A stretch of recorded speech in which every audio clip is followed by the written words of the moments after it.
بسم اللہ الرحمن الرحیم۔ سب سے پہلے میرے تمام مسلمان بھائیوں کو میری جانب سے السلام علیکم ورحمۃ اللہ وبرکاتہ۔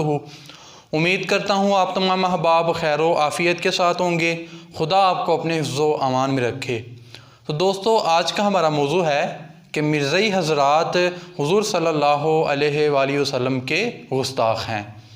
نبوت کا سلسلہ حضرت آدم علیہ السلام سے شروع ہوا اور حضور صلی اللہ علیہ وآلہ وسلم پر آ کے ختم ہو گیا۔ حضور صلی اللہ علیہ وآلہ وسلم آخری نبی ہے۔ حضور صلی اللہ علیہ وآلہ وسلم کے بعد کسی بھی شخص کو کسی قسم کی کوئی بھی نبوت نہیں مل سکتی۔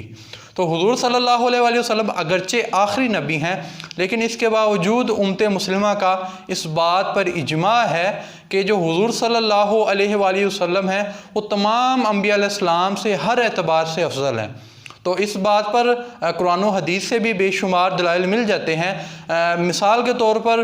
پہلے جتنے بھی انبیاء علیہ السلام آئے، اللہ تعالیٰ نے ان کو ایک مخصوص بستی اور مخصوص شہر کی طرف بھیجا، لیکن حضور صلی اللہ علیہ وآلہ وسلم کی نبوت، حضور صلی اللہ علیہ وآلہ وسلم کی رسالت کا یہ عالم ہے کہ جہاں جہاں تک میرے رب کی ربوبیت پھیلی ہوئی ہے، وہاں وہاں تک حضور صلی اللہ علیہ وآلہ وسلم کی رسالت پھیلی ہوئی ہے۔ تو اس وجہ سے اللہ تعالیٰ قرآن پاک میں ارشاد فرماتا ہے وَمَا أَرْسَلْنَاكَ إِلَّا رَحْمَةً لِلْعَالَمِينَ کہ ہم نے آپ کو تمام جہانوں کے لیے رحمت بنا کے بھیجا۔ گویا کہ تاجدار کائنات صلی اللہ علیہ وآلہ وسلم کسی مخصوص بستی کے نبی نہیں، بلکہ وہ پوری کائنات کے نبی ہیں۔ تو اس وجہ سے اس کے باوجود بھی اگر کوئی شخص حضور صلی اللہ علیہ وآلہ وسلم کی افضلیت کا عقیدہ نہ رکھے یا وہ دعویٰ کرے کہ نعوذ باللہ معاذ اللہ وہ حضور صلی اللہ علیہ وآلہ وسلم سے کسی اعتبار سے افضل ہے، یا کوئی اس مدعی کے دعوے کی تصدیق کرے، تو دین اسلام کے مطابق، شریعت اسلامی کے مطابق وہ دونوں جو ان سے اشخاص ہیں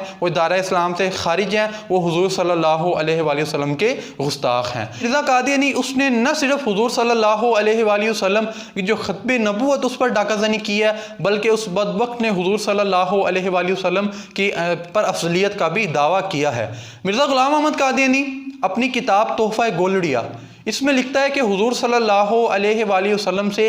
313 معجزات ان کا ظہور ہوا، جبکہ دوسری سائٹ پر براہین احمدیہ اس میں لکھتا ہے کہ مجھ سے 10 لاکھ نشانات کا ظہور ہوا، جو کہ اول درجے کے خرق عادت امر تھے۔ دوستو، اب ان دو حوالہ جات سے بالکل واضح طور پر ثابت ہوتا ہے کہ جو مرزا غلام احمد قادیانی اس نے حضور صلی اللہ علیہ وآلہ وسلم پر افضلیت کا دعویٰ کیا ہے، کیونکہ مرزا غلام احمد قادیانی اس کے دعوے کے مطابق حضور صلی اللہ علیہ وآلہ وسلم سے صرف 313 معجزات کا ظہور ہوا، جبکہ اپنے بارے میں وہ یہ دعویٰ کرتا ہے کہ مجھ سے 10 لاکھ نشانات کا ظہور ہوا، جو کہ اول درجے کے خرق عادت امر تھے۔ تو یہاں پر افضلیت کا دعویٰ ہے، اور امت مسلمہ کے عقیدے کے مطابق جو شخص بھی حضور صلی اللہ علیہ وآلہ وسلم پر افضلیت کا دعویٰ کرے، اس کا دائرہ اسلام سے کسی قسم کا کوئی بھی تعلق نہیں، وہ دین اسلام سے خارج ہے، وہ حضور صلی اللہ علیہ وآلہ وسلم کا گستاخ ہے۔ اب کوئی قادیانی یہ بھی کہہ سکتا ہے کہ آپ نے براہین احمدیہ اس کا جو حوالہ دیا اس میں معجزے کا لفظ نہیں آیا،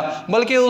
اس میں نشان کا لفظ آیا ہے، تو آپ نشان سے معجزہ کیسے مراد لے سکتے ہیں؟ تو ان کی بارگاہ میں عرض یہ ہے کہ ہم نشان سے ہم معجزہ مراد نہیں لے رہے، بلکہ مرزا غلام احمد قادیانی ایک دوسری جگہ پر براہین احمدیہ میں ہی لکھتا ہے کہ نشان سے مراد معجزہ ہے۔ تو دوستو، میں نے حوالہ جات کے ساتھ ثابت کر دیا کہ جو مرزا غلام احمد قادیانی اس نے حضور صلی اللہ علیہ وآلہ وسلم پر افضلیت کا دعویٰ کیا ہے، تو جو شخص بھی حضور صلی اللہ علیہ وآلہ وسلم پر افضلیت کا دعویٰ کرے یا دوسرا کوئی شخص اس دعویٰ کرنے والے کے دعوے کی تصدیق کرے، تو دونوں جو ان سے ہیں وہ دائرہ اسلام سے خارج ہیں، وہ حضور صلی اللہ علیہ وآلہ وسلم کے گستاخ ہیں، ان کا دین اسلام کے ساتھ کسی قسم کا کوئی بھی تعلق نہیں۔